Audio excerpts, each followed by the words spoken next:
natin, mga mi amor, ikutin natin.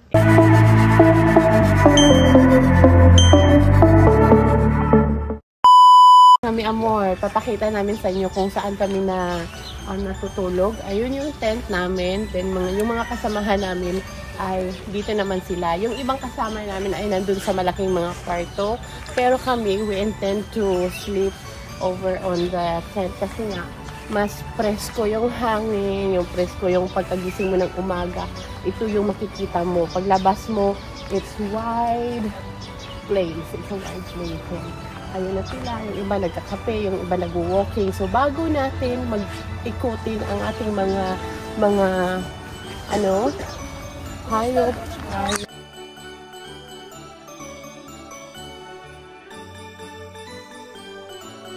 Mga mi amor, welcome back to my channel. It's me, Tin Amor. So for today's video, nandito tayo ngayon sa farmhouse namin. And itutur ko kayo sa farmhouse namin dito.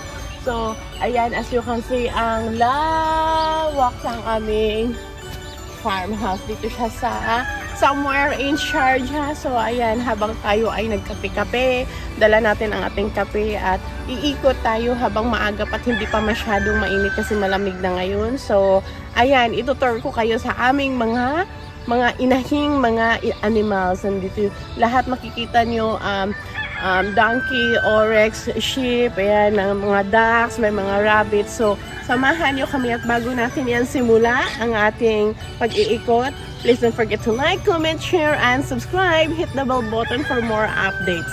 See, mga reindeer, mga oryx, tapos yung mga ducks. Dito naman ay mga rabbits and chicken. So, ayan, welcome to our farm! So, ayan, magmamay-ari muna kami ngayon ng farm, okay? Farmhouse. So, we are here at our farmhouse somewhere in Sharjah. So, welcome!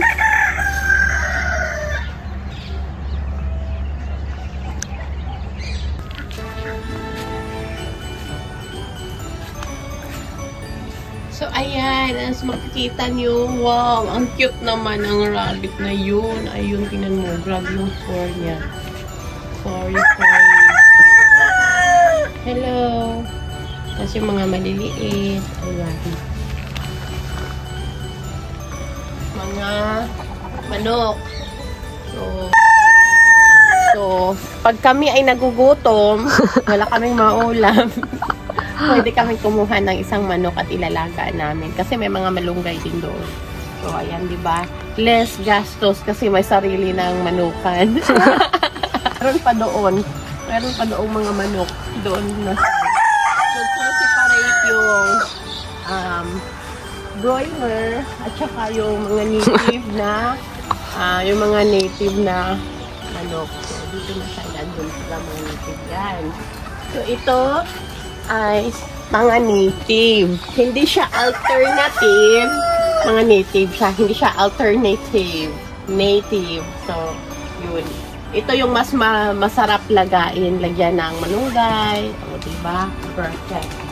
Hello, Bonjing! Good morning, Bonjing! Ito po yung baka namin na si Bonjing, mga mi amor. So, ayan. Nag-iisa na yun, Bonjing siya ngayon kasi tinatawag siyang bunjing kasi buntis siya. Kaya siya naging bunjing muna ngayon. Hiniwalay muna namin ang tatay.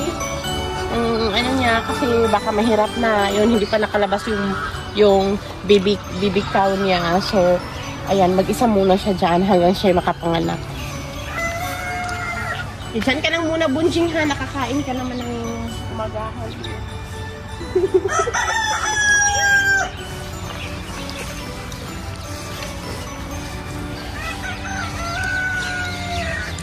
So, ang sarap dito pag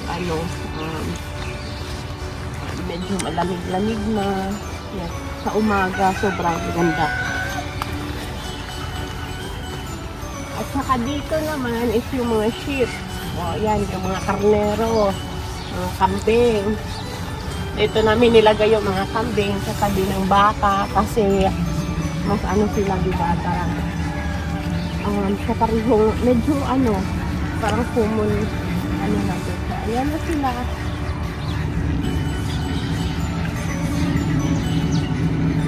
dito ay may 13 po na kambing at sheep yung nandito. So, bali 3 lang ang nandito.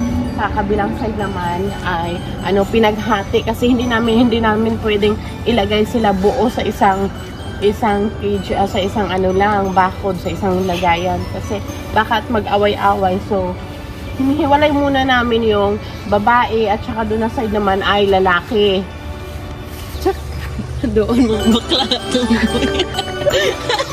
So, dito, ito yung mga lalaki ang kambing. So, sila yung magpapaano.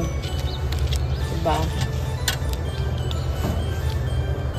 It's different kind of kambing siya, mga may amor. Alright. Oh, diba? Doon kasi may sheep na nakahalo.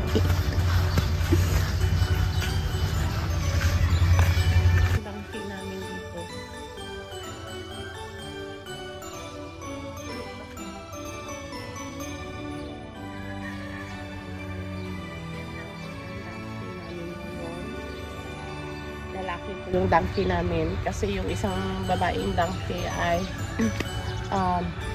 nasa kabilang farmhouse namin nila.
Hope you guys enjoy watching my video for today. So, bago natin yan tapusin, huwag niyo kalimutang mag-like, comment, share, and subscribe.